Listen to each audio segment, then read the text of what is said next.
যুদ্ধের মুখোমুখি দাঁড়িয়ে আছে পারমাণবিক শক্তিধর দুই দেশ ভারত ও পাকিস্তান। বন্ধ হয়ে গেছে একে অপরের সঙ্গে ব্যবসা বাণিজ্য, অথচ আনুষ্ঠানিক কোনো চুক্তি ছাড়াই পাকিস্তানের বাজারে ঢুকে বছরে প্রায় $10 বিলিয়ন ভারতীয় রপ্তানি পণ্য।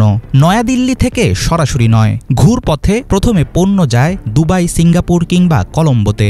সেখানে কোনো সুরক্ষিত বন্ডেড ওয়্যারহাউস বা গুদামে পাল্টানো হয় প্রোডাক্টের লেবেল। প্রোডাক্ট অরিজিন বা উৎপাদনকারী দেশের নাম মেড ইন ইন্ডিয়া থেকে হয়ে যায় মেড ইন আরব আমিরাত। তারপর এসব পণ্য চলে যায় পাকিস্তানের করাচি কিংবা অন্য কোনো বন্দরে।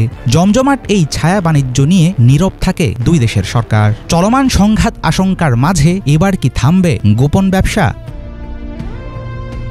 ভারত পাকিস্তানের মধ্যে বাণিজ্য সংকট নতুন কিছু নয়। 1965 ও 1971 সালের যুদ্ধ, 2019 সালের পুলওয়ামা হামলা এবং কাশ্মীরের 370 ধারা বাতিল, এমন সব ঘটনায় ক্ষতিগ্রস্ত হয়েছে দুই দেশের ব্যবসা। কিন্তু পাকিস্তানের বাজারে ভারতের ওষুধ, চা, মশলা, কেমিক্যাল কিংবা বলিউড চলচ্চিত্রের রয়েছে ব্যাপক চাহিদা। ফলে রাজনৈতিক তুমুল উত্তেজনার মাঝে প্রতিবারই টিকে যায় গোপন বাণিজ্য। ভারতীয় think tank global trade research ইনিশিয়েটিভের মতে পাকিস্তানে বছরে অন্তত $10 বিলিয়ন রপ্তানি করে ভারত। অথচ সরকারি হিসাব বলছে 2024 সালের এপ্রিল থেকে 2025 সালের জানুয়ারি পর্যন্ত ভারতের রপ্তানির পরিমাণ $450 মিলিয়ন মতো। আর পাকিস্তান ভারতে রপ্তানি করেছে মাত্র $4,20,000 পণ্য। 1947 সালের দেশভাগের পর থেকেই শুরু হয় ভারত ও পাকিস্তানের মধ্যে বাণিজ্য।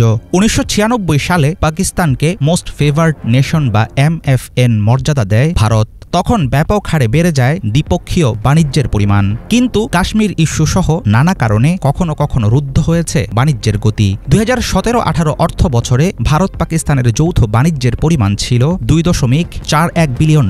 এর মধ্যে $1.92 বিলিয়ন পণ্য রপ্তানি করে ভারত, আর পাকিস্তান থেকে দেশটি আমদানি করে $488.5 মিলিয়ন পণ্য।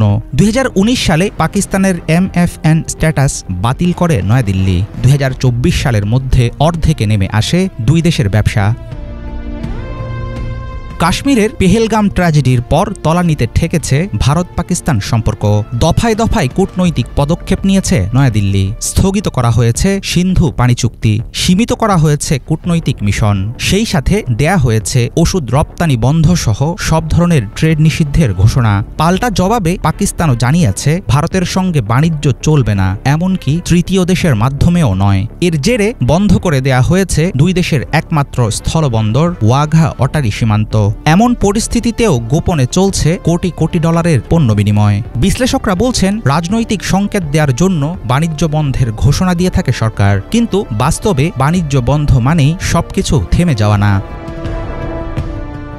বিশ্ব বাণিজ্যে নীতিগতভাবে অবৈধ নয় গ্রে জোন জাতীয় ব্যবসা। বাণিজ্য বিশেষজ্ঞরা বলছেন পণ্যের নামধাম পাল্টানোর ফলে অরিজিন বা উৎপাদক দেশ শনাক্ত করা বেশ কঠিন ও সময় সাপেক্ষ ব্যাপার। তাই পুরোপুরি বন্ধ করার কোনো কার্যকর উপায় নেই। শুধু ভারত পাকিস্তানের মাঝেই এই ধরনের ব্যবসা সীমাবদ্ধ নয়। ইউক্রেন যুদ্ধ শুরুর পর রাশিয়ার তেল কম দামে কিনে ইউরোপে পাঠাচ্ছে ভারত।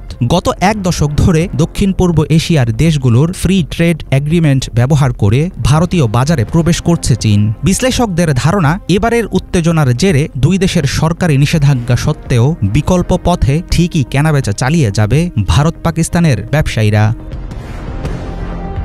হাফিজুল ইসলাম, বাংলা ভিশন।